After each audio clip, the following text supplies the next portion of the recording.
Hello students, in this video we'll construct the Rodriguez formula for the Hermite polynomials and prove the orthogonality relationships on the real line for them. So let's recall the nth Hermite polynomial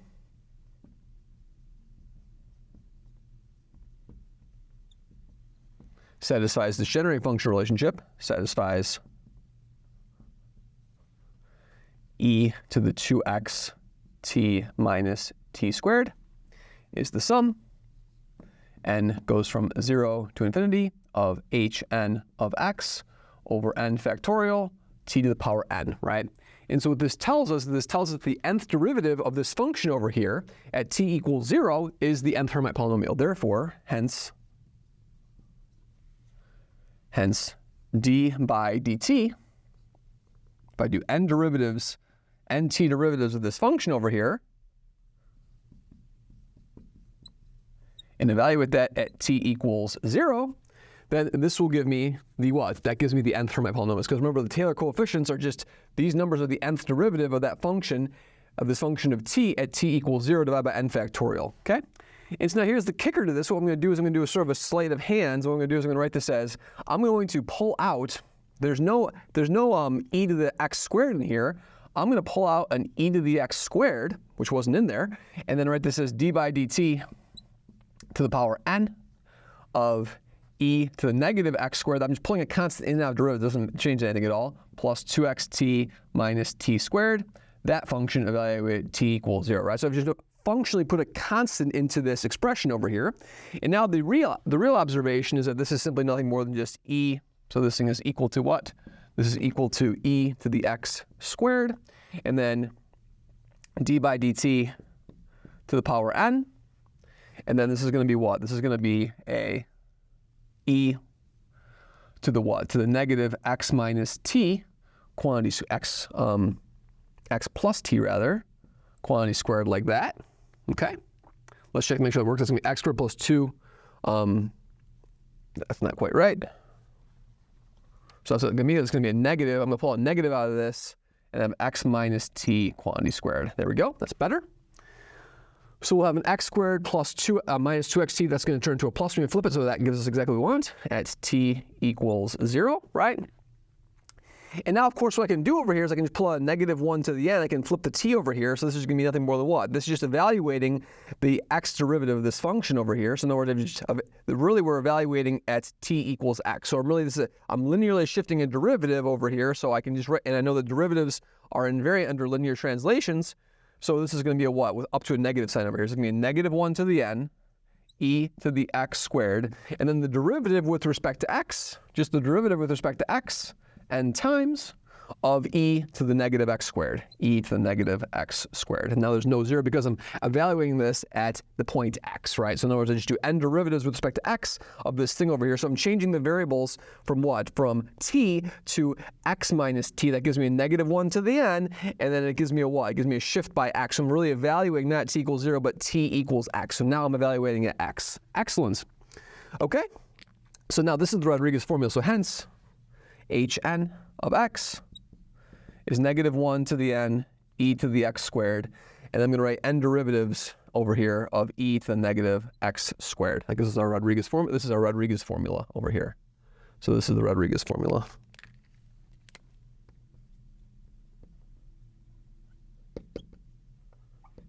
Great. Okay.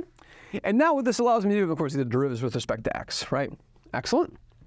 And so now, as a consequence of this Rodriguez formula, I'm able to prove the following theorem. So we're going to prove the orthogonality. So here's a proposition for n not equal to m. Let's just assume that m is less than n for context. We have the integral from negative infinity to infinity of e to the negative x squared, h m of x,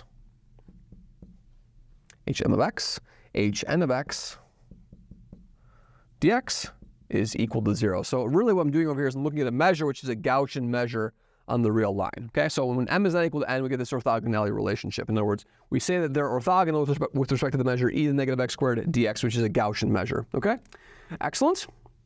So now we're going to use the Rodriguez formula, so the proof goes as follows. So proof, this integral over here from negative infinity to infinity is going to be e to the negative x squared times hm. Well, I'm going to plug in this formula over here. So this e to the x squared and this e to the negative x squared are going to cancel out. So I'm going to get negative 1 to the m, like that. And then what? And then n derivatives over here. Actually, I want to do it the other way around. So let's do it the other way around. So I can do it either way. So let's actually do it with, I'm going to put this e to the negative x squared on the n over here. So I'm going to have a negative 1 to the n. And then I'm going to have n derivatives with respect to x of e to the negative x squared, and then times hm. Now, hm is a polynomial, right? So the key observation in this proof over here is this is a polynomial of degree m. So this is really equal to a0 plus a1x plus amx to the m, right, of degree m. And we know, of course, that am happens to be what? From our previous calculation, we know that am is equal to 2 to the power m, right? So I'm going to write this as a0 plus all the way down to amx to the m dx, okay? And so now, of course, what's going to happen when we integrate by parts, this is always going to be my dv. This is always going to be my u. The polynomial is always going to be my u, and this is going to be my dv. So when we integrate by parts, what's going to happen over here? We're going to have v, which is going to be, if we do one integration by parts, we're going to have a what? We're going to have our boundary terms, all those are up to negative 1 to the n. So a negative 1 to the n on the outside of everything. And then I'll have a v, which is going to be n minus 1 derivatives of e to the negative x squared times u, which is this polynomial from negative infinity to infinity, and then minus the integral from negative infinity to infinity of one fewer derivatives, n minus 1 of e to the negative x squared times the derivative of this thing over here. So that's going to be an a1 plus 2a2x plus m a m x to the m minus 1 dx.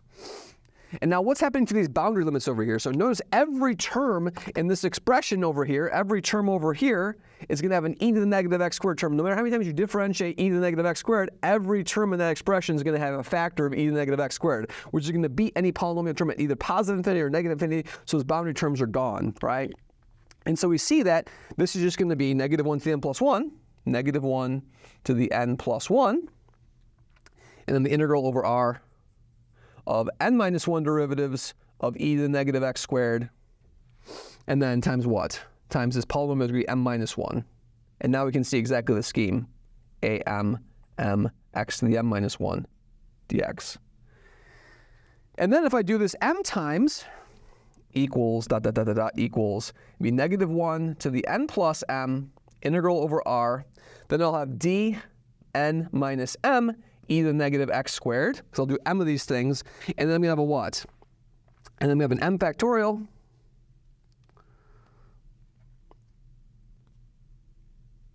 and then we have the derivative of this thing over here. Then we have an m. We'll do m, so there's one derivative I get down to this. When we do m derivatives, we're going to get down to what? Just an m factorial dx. And now I can integrate by parts one more time over here to make a 0 over there, and then boundary limits being equal to 0 because n is bigger than n. So I know there's at least one more derivative I can pass on to that constant over here, and so this gives me 0 and I integrate by parts one more time. So that gives us 0. So they're orthogonal to each other. And it gives it also an immediate consequence of this. If m happens to be equal to m, so if it's just a note fact.